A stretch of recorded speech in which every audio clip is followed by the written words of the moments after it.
Hi అండి. పొద్దున్నే harvest చేద్దామని వచ్చాను. మంచిగా క్యాబేజీలు చాలా ఉన్నాయి, కోసేద్దాము.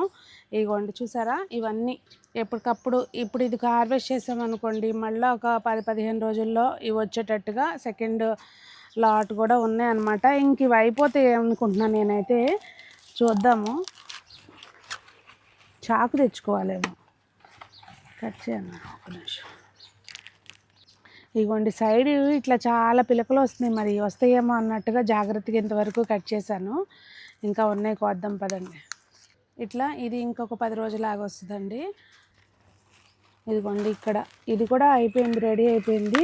దీనికి కింద ఏం పిలకలు లేవు కనుక ఇట్లా ఉన్నాయి, తీసేసుకోవచ్చు. ఇదిగోండి కరెక్ట్గా మనకి ఇట్లా ఈ కలర్ వస్తే చక్కగా మంచిగా కోసేసుకోవచ్చు. ఇది ఇక్కడ ఒకటి పర్పుల్ క్యాబేజ్ కూడా ఉంది, ఇది కూడా కోసేస్తున్నానండి. ఇదిగోండి చూసారా, చక్కగా మన మిద్దె తోటలో అంతర పంట కింద ఈ క్యాబేజీలు వేసుకోవచ్చు అండి. వేరే మొక్క ఉన్న దాంట్లో చక్కగా ఇట్లా క్యాబేజీలు, క్యాలీఫ్లవర్లు, ఆకుకూరలు ఇలా పెంచుకోవచ్చు అన్నమాట.